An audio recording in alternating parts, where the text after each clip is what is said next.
Hello friends, a very warm welcome. As you would have seen in our previous themes that we have been able to chronologically bring about all important and very much fundamental events as far as world history is concerned. We have been able to create a theme and a rhythm which is actually the demand of the examination. Examination want you to understand and you to think that how you can handle a particular type of situation where you are also applying your thought process. It is not just about merely reading and also knowing about the events.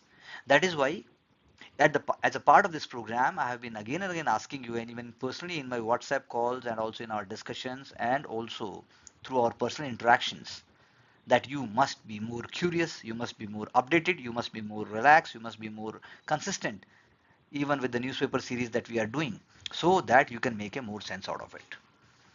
Again, I would stress on the fact that whether it is US, whether it is UK, whether it is French, whether it is Japanese, whether it is Germany, or whether it is Italy, they were the one till the Second World War shaping the destiny of rest of the century, including USSR. Whereas after getting independence, India will be playing a very pivotal role along with its own issues and problems which were not the result of its own deeds. The deeds were of the Western power and the Western world, and India went on to stand with a very, very strong spine. So let's see and make notes out of our understanding along with India, what other countries were doing when we are speaking about at the same time beginning of the Cold War. So along with the idea of USSR and US as two camps, you have emergence of the third world and non-alignment. You know, first world, second world, and third world. First world, obviously, you can make out the most developed countries. Second world is obviously the middle level countries. And the third world is the rest of them. In today's parlance, we don't use the word third world as such. If you go and you check out, United Nations or even Sustainable Development or even WTO or even other kind of definitions, including World Bank and IMF. So the NAM, that is Northern Land Movement, was officially formed during the Bandung Conference in 1955 in Bandung, Indonesia. Conference attended by the leaders from 29 Asian and African countries. Such a big deal. Unlike the Second World War, unlike the First World War, unlike the Treaty of Versailles, here are the countries which are standing on their feet for the future of humanity. They are not standing as a group, they are standing as someone who are together for a bigger cause. Because bigger cause is cooperation, peace, development, and maintaining their sovereignty and neutrality in international conflicts which had been let down by the world powers. World powers have always scrambled for taking up the share more than what they can chew. And according to Indian culture, one day they will have to pay the price. In 1961, it was formally established in Belgrade, Yugoslavia by the initiative of Yugoslav President Josip Broz Tito, Indian Prime Minister Jawaharlal Nehru, Egyptian President Gamal Abdel Nasser, and Ghanaian President Kwame Nkrumah, Indonesian President Sukarno. All these names must be on their tips 24 into 7. You must be able to write them, you must be able to think about them, you must be able to tell it when it is asked in the interview. Please understand, these are fundamentals. The principles of NAM were outlined in the Bandung Declaration of 1961, which emphasized the right of nations to self-determination, opposition to colonialism, imperialism, and promotion of world peace. Please focus in these words, they are very important themes. These are the countries who have suffered a lot. These are the countries who had been tortured, but they are talking about world peace, not the countries like US and UK. It expanded to include large number of countries from various regions and focus shifted to addressing issues such as economic development, disarmament, human rights and environmental concerns. I can bet with you when it is asked to you to write a short note, then you will not be able to bring all these words together. That is why look carefully, write carefully. NAM provided a platform for its member countries to voice their concerns on global stage, especially in United Nations General Assembly. Here NAM doesn't mean that they were non-aligned. They were obviously aligned. They were aligned with all these factors and ideas which I just said. So why it is unique? Diversity and inclusivity. Different regions, cultures and levels of development. Diversity is bringing diverse perspectives. It is not just like the market-based capitalism or socialist-based communism. NAM is emphasizing importance of national sovereignty and independence. Countries to assert their autonomy on the global stage, that we have also our own way. We must also be given our own space. Global South solidarity, which later on converged into G20, BRICS, and so forth. It is representing the interest of developing countries and countries of global South. It offers neutral ground to engage in diplomacy and dialogue without aligning themselves with the major power blocs. They are not going to stand with anyone in an opportunistic way. It acted as the voice of international forums, and it emphasized on peaceful conflict resolution and diplomacy, aligning with the aspiration of many member countries, supported decolonization, opposed racism and apartheid in South Africa. If China, if US, if UK, everyone was so powerful, why apartheid continued in South Africa for such a long times? That you should ask. It had some success in disarmament, but it was against the discriminatory nature of non-proliferation treaty. You have bomb, I have bomb, but third person would not be having bomb. That's all. I will decide when it will have it. That is what the US is doing today also, as a bully, as a hegemony power. That's why we need to diversify. We need to be Atmanirbhar. It called for disarmament. NAM is calling for disarmament of nuclear weapons. But then if everybody is not giving up, why should India give later on? It brought to light limitation to globalization by talking about debt burden and unfair trade practices, which for years and ages, Western world had done with Africa, and they tried to do it with India also, along with other countries. So the NAM movement in 1961, many newly independent nations in Asia, Africa, and Latin America sought to avoid aligning with either superpower, culminating in the non-aligned movement's creation in 1961, founded with the view of advancing the interest of developing countries in the context of Cold War formation. But were there any limitations of the movement? Was it so amazing that everything was going to be solved? No, it is not the case. There were divisions of NAM into three camps. West sympathizers were there, Singapore and Morocco. There were communist sympathizers, Cuba, Afghanistan, Vietnam, who tried to cling to the policy of NAM were only countries like India, Yugoslavia, and Sri Lanka. Passing away of the great leaders like Jawaharlal Nehru, Sukarno, and Nasser, breakup of Yugoslavia by 1990s, it weakened the NAM because everybody was looking forward to their own self-interests, whether it is energy, whether it is infrastructure, whether it is migration, and whether it is about manufacturing industries. Those who are having power, they can be bullied many a times. And the gap between preaching and practice as the voting in UN become different from the consensus in the NAM. You will discuss in the NAM, but then you will do something differently. So can you relate of this, something of this, with what was happening in the League of Nations, what was happening later on also, where everybody was speaking but not acting in the same way? So internal contradictions within NAM over USSR invasion of Afghanistan in 1979. Few were supporting it, whereas Muslim nations were condemning it. Conflicts among themselves in countries like Iran and Iraq in 1980s, India-Pakistan war of 1965 and 71. In the 1965 war, Indonesia, Iran and Turkey, they supported Pak, in spite of India supporting Indonesia in the struggle against colonial power. It's not just that. India was the first country even to recognize and support China, but what we got it. Chinese attack in 1962, it is revealing the weakness of NAM as no nation came to India's help. And the disputes in Middle East for today, which we speak about the Palestine issue and so forth, that was also not taken up the way it should be. So the peace between the two blocks, that is between the communism and capitalism, it was also not able to play much great role. And in the freedom struggles of countries like Algeria, Angola, the role of NAM was negligible because the freedom took place after a bloody struggle, and imperialistic powers were playing a great role, and they were actually taking benefit of internal weaknesses and constraints. So the post-Cold War rise of European Union as another pole helped the neutral countries like Malta and Cyprus to exit NAM in 2004 and join EU, because it was not bringing the kind of economic solutions like the EU is going to give. That is why even today India definitely has been the pioneer of NAM, and today NAM is also relevant. Like for India, it had always been relevant, but India was never a neutral country. India was always aligned with the idea what is best for its own self-interest along with the world interest. So South-South cooperation on trade deficit, unfair trade practices, climate change, SDG goals of 2030, reforms in USC, NEAM for revival of NAM to support India's candidate to UNSC and balance the powers by promoting a multipolar world are some of the issues. You must take some time to stop here and also make three points out of these topics. whether it is South-South cooperation, whether it is climate change, whether it is SDG goals and reforms in UNSC, because UPSC in the mains examinations is giving you a question of 250 words and 150 words also on each of these one theme which I have just discussed with you.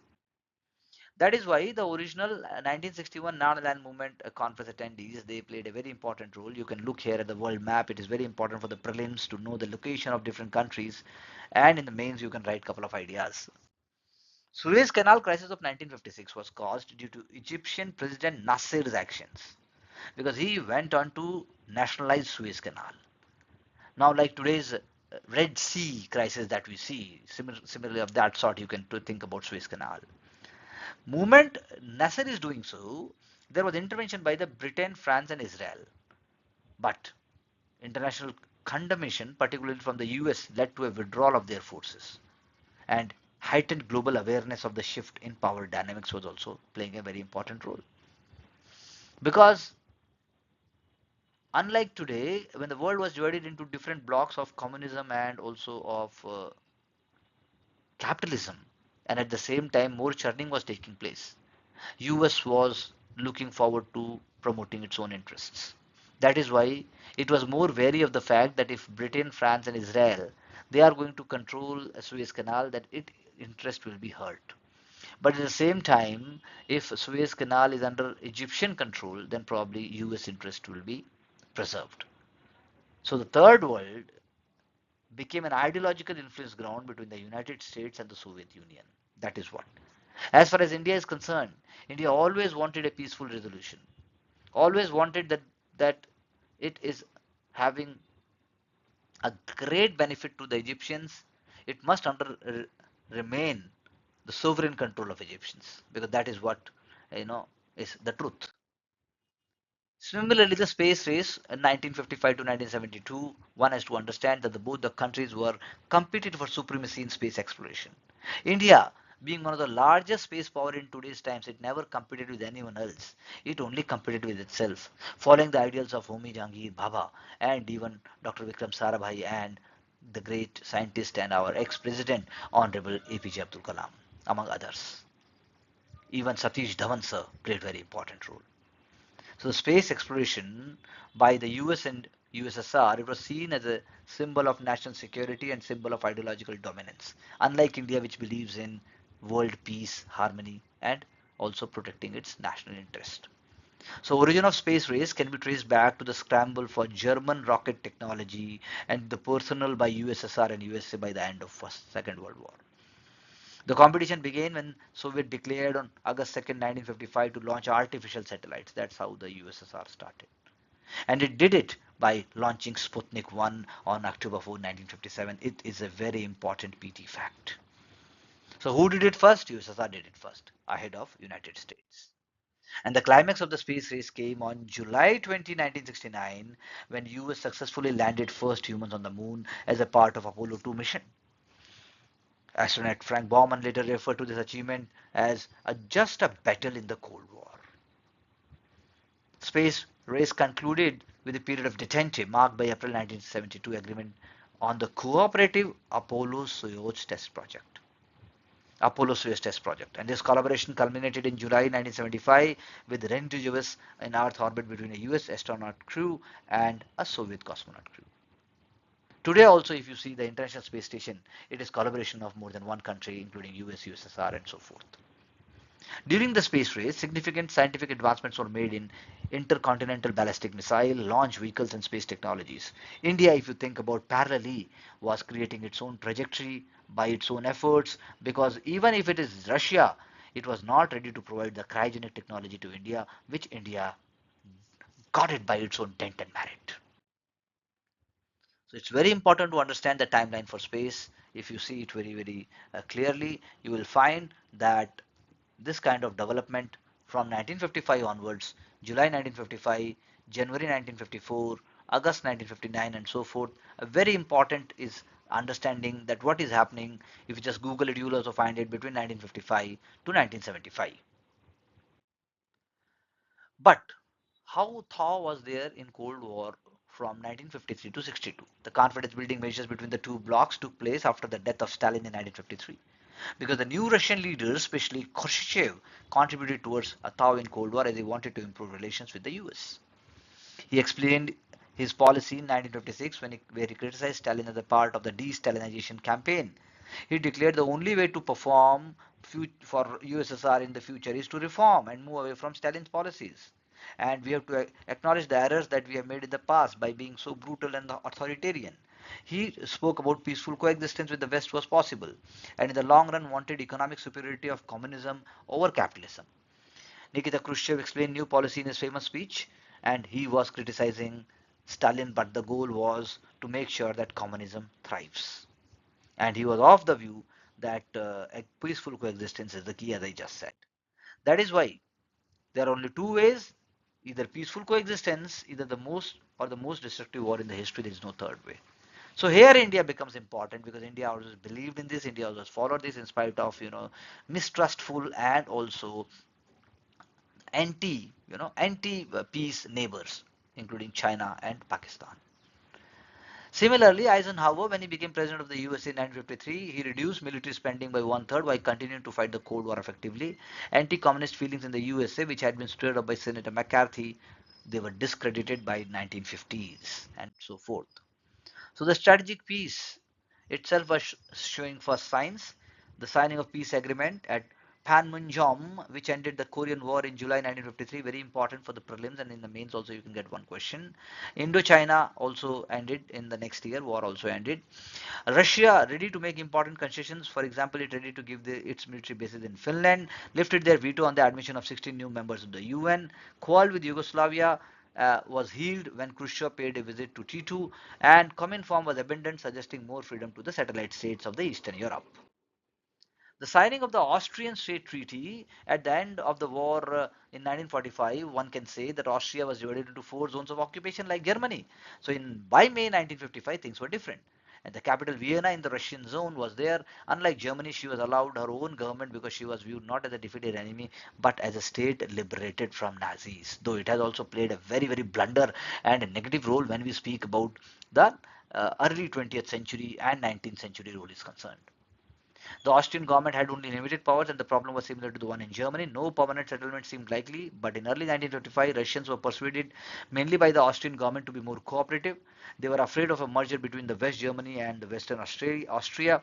As a result of the agreement, all occupying troops were withdrawn and Austria became independent with her 1937 frontiers.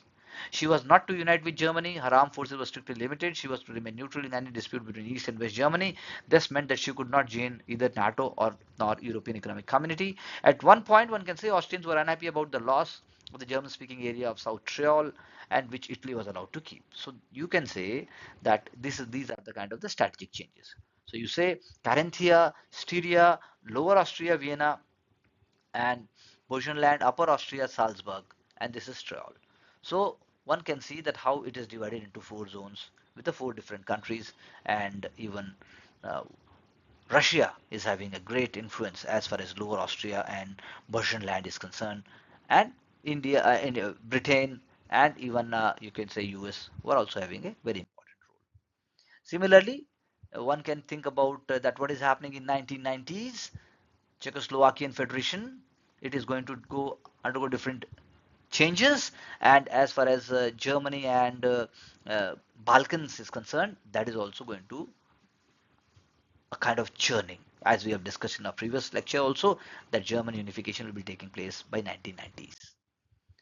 But let's see the doctrine of MAD, very important, because the policy was emphasizing on the strategic nuclear weapons to deter potential threats, which is still going on, both conventional and nuclear. Both the countries, United States and also USSR, they both believed that the doctrine of massive retaliation will only save us.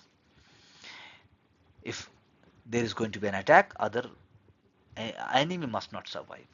So US response to any Soviet aggression and the mutual assured destruction was laid down when both the countries had number of and one can say a stockpile of nuclear weapons. Nuclear attack by one superpower will be met with an overwhelming nuclear counterattack such that both the attackers and the defender would be annihilated. So you can think of hydrogen bomb, nuclear bomb, and so forth. So the idea of India, which says that no first use policy, it was not seen by the US and USSR also. We have our own understanding, we have our own trajectory. So, unlike India, do you really think that the West, in spite of so much progress, in spite of so much prosperity, is thinking in the right direction? Do you really think the kind of institutions which they have created, whether it is United Nations, which have not taken up the issue of Pakistan having such a mischievous and horrendous behavior at the international level? Do you really think the bodies like WTO, IMF, and even World Bank they have done justice to the growth and also to the position of India? Or do you really think that the Pakistan had been given a leverage along with China to to what I should say sensationalize Pakistan issue, which is not an issue for us, which is our integral part, but same is the not case with Pakistan, which is always creating troubles. But look here, the Truman Doctrine, seen as an attack on communism in the East, that is happening in March 1947. The Berlin airlift, Western countries are embarrassing and humiliating the Soviet Union. And then the NATO is coming up, Western countries led by the USA to form a military alliance. Now they are talking about that we will not carry the burden, you should do on your own. And then West Germany is joining NATO. A powerful West Germany threatens the security of the East. And then you have Warsaw Pact coming up in 1955, a formal military alliance between the countries of the East. And then you have in May 1955 again going up with the idea that we will be carrying on these elements only. But was what India was doing at the same time? India is not looking forward to facilitate itself by just aligning with any group which could have given it something in charity. It went on to create its own space. It went on to create its own base, not only with the non-aligned movement, but also focusing upon something more fundamental like food, something more fundamental like helping international peace through resolutions of the third world countries. So this is what we have to understand while writing our mains examination.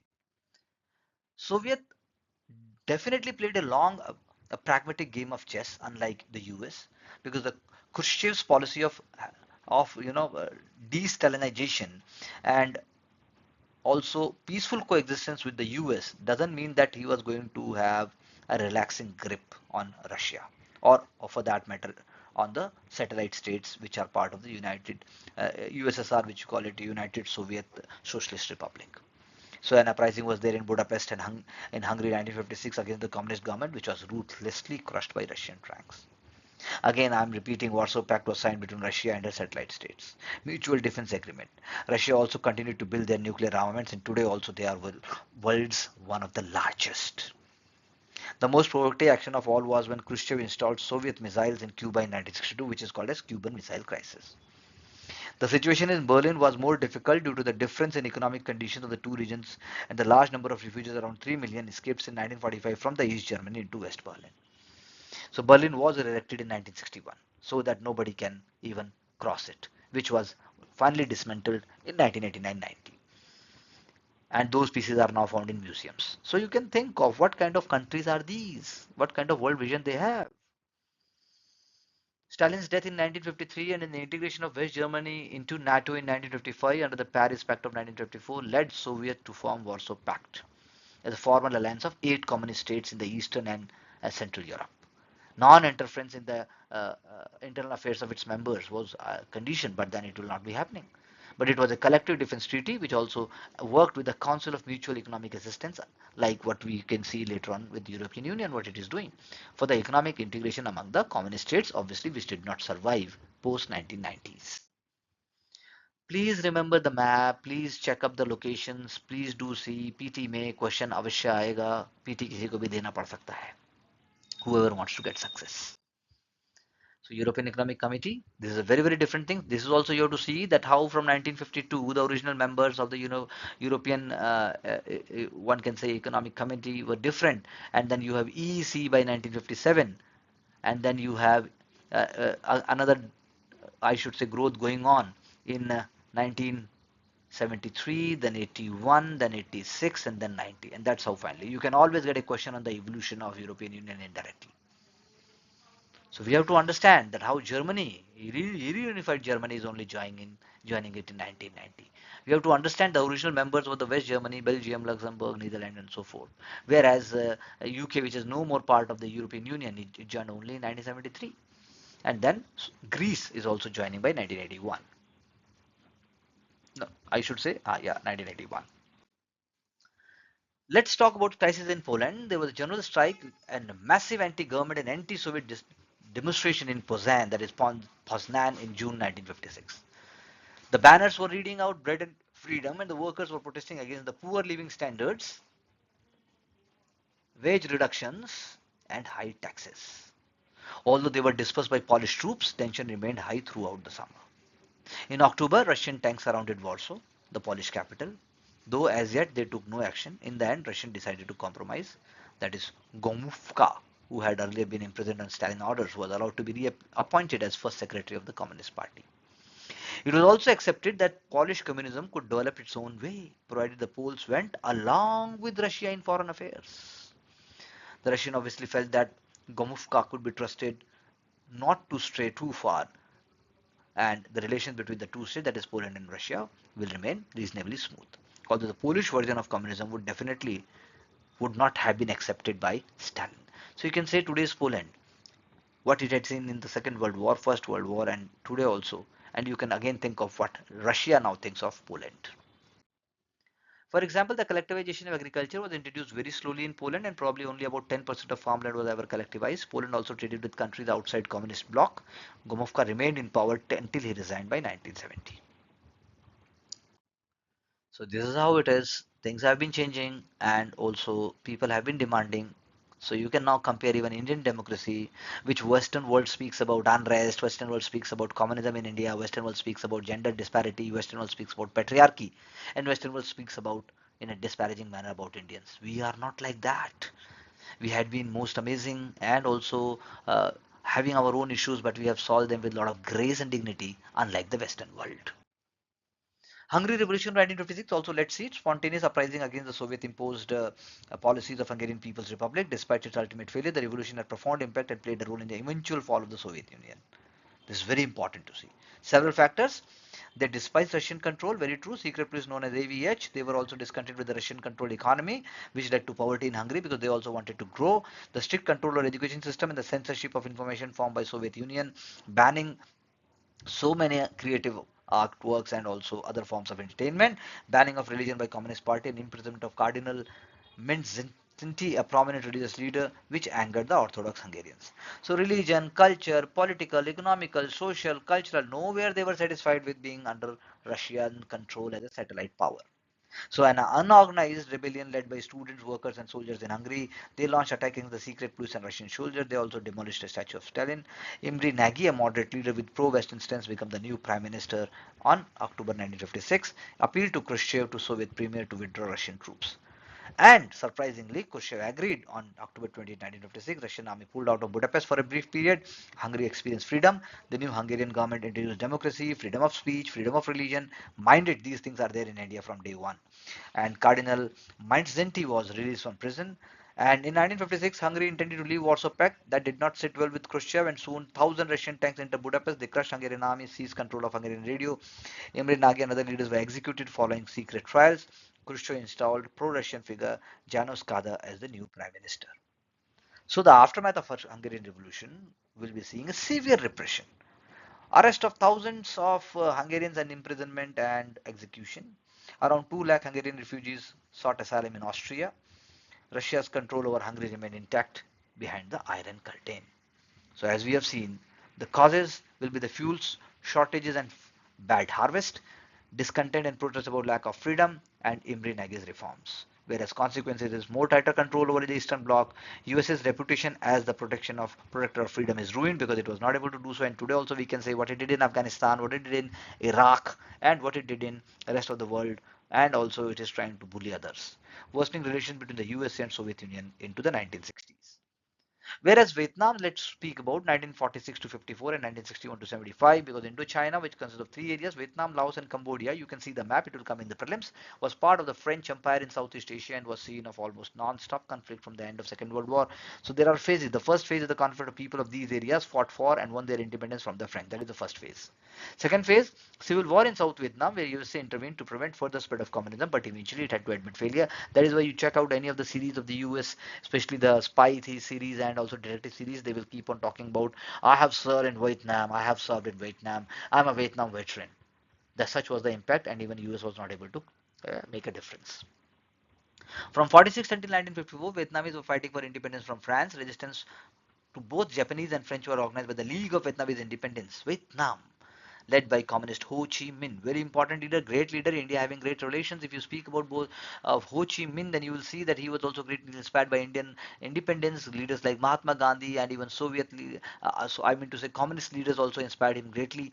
And he was also a believer of ideas and philosophy which India preached for so many years. And Ho Chi Minh, who had spent many years in Russia learning how to recognize and also organize those ideas by which it can have revolution in Vietnam. So Viet Minh, though led by communists, was an alliance of all shades of political opinion. Viet Minh, okay, this is Viet Minh, very important word. They wanted to end the foreign control. At the end of 1945. Ho Chi Minh declared whole of Vietnam independent, and they were the masters of guerrilla tactics and massive support from the Vietnamese people.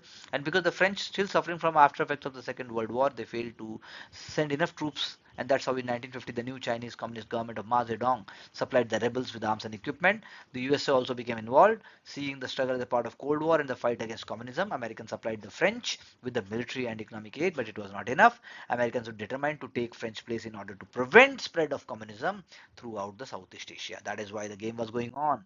And by the Geneva Agreement of 1954, Laos and Cambodia were to be independent.